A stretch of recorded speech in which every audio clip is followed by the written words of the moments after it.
The Cherry MX brand is pretty much synonymous with mechanical keyboards these days, but this is a rapidly moving market and naturally there's more players in the game now, especially after their patent expired. One thing that's always got me when just reading comments or threads all over the internet is the mindset that the Cherry MX line is the be all and end all. And that's not really the fault of much of the consumers because Cherry have such a strong hold of the retail market. Pretty much all available pre-built mechs from big gaming brands have Cherry MX key switches, and it's pushed in marketing and elevated to be seen as a premium feature. Therefore, on the flip side, if people see Kale or Altemu, which are more prevalent on budget mechs, they kind of dismiss them. And that's where I see a big disconnect from consumer perception and reality. Don't get me wrong though, Cherry MX key switches are still great and we have to respect them with all that they've done over a long period of time, so please do understand that this is not a campaign against them. Okay, so let's look at three main areas: feel, range, and innovation. But first, just a touch on durability. I don't have the numbers to back up anything, so we'll just leave that. And I mean, all of them claim like a 50 million to 100 million key press lifespan, but yeah, from my experience, I haven't had issues with any. Okay, feel, as in how a key switch feels when you press it. Preference on feel is of course subjective and everyone is different, however there are definitely traits that people favour over others.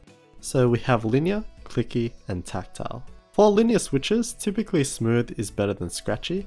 Cherry haven't been particularly great in this department, however some batches of retooled blacks have been popular, but overall they are slightly scratchy. This is where the likes of Gateron have been immensely popular because they are that touch smoother. This is where the alternatives really do spoil you for choice with a range of weights and different force curves. So for example, if blacks are too heavy and you don't want to go as light as reds, you can pick up Gateron yellows, which are such a great budget option. For clickies, there's two main ways to generate the click. There's click jackets and click bars.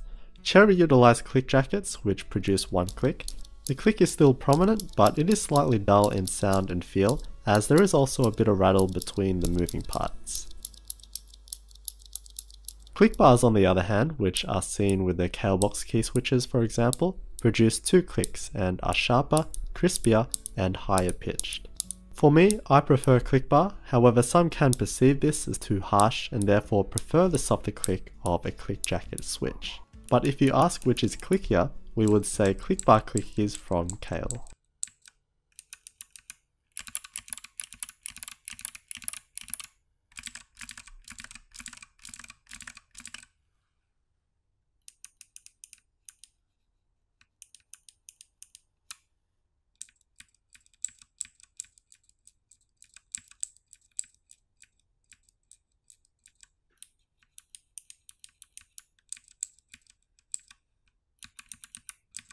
Probably the most common switch on budget mechs are Altemu blues, and are often looked down upon, but you know what? They don't feel too different from Cherry MX blues. Like they're legitimately very similar, perhaps even a tad more clicky and tactile, so yeah, Altemu blues, don't disregard them. And finally tactile. Cherry have their MX brown, which is an unbelievably popular key switch, but for most people that's the only tactile that they felt. Browns are a light switch and have quite a small bump, and therefore its tactility is quite weak, and it is also on the scratchy side. The thing with tactiles is once you try something with stronger tactility, you'll know what you're missing out on, and therefore greater tactility is often preferred later on. You'll find this with the Kalebox tactiles. Gateron browns are very similar, as well as Altemu browns, but the Zelios are known for their tactility, albeit expensive. Then there's a range of more exotic key switches but at higher prices as well, but the main point is they're not that tactile. And this is where range and variety comes in. Cherry MX has 8 main key switches: blue, red, brown, black, green, speed silver, silent red, and silent black. And then on the side there's the low profile red. They do have others, but they're not seen as much. As said, they have a light and heavy linear, but nothing in between. Only one tactile, which is light, and is hardly tactile in the first place.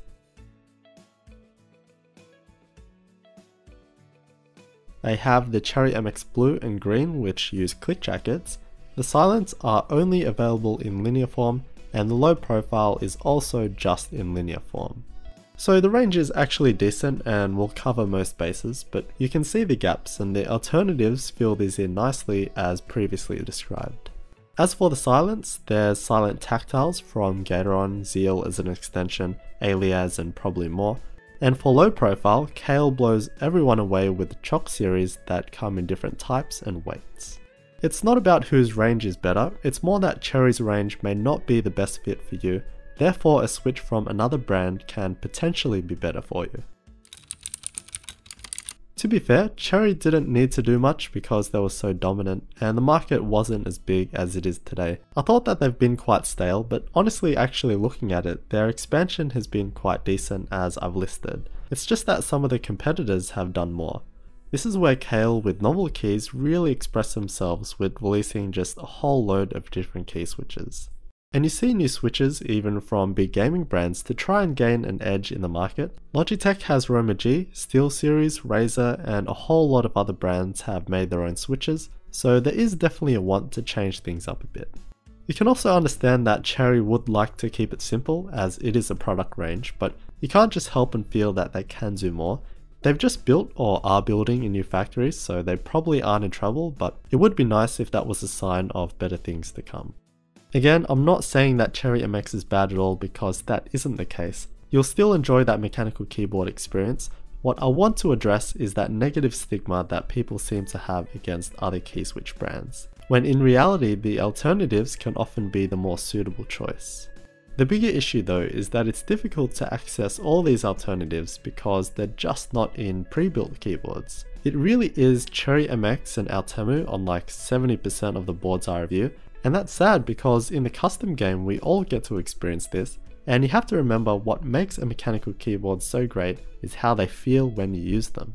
Additionally, the keyboard itself makes a huge difference. Plate, case, keycaps, table, everything makes a difference. So like Altemu key switches will often be paired with a not so greatly built mechanical keyboard, and you know that will always build that association factor and that plays a part.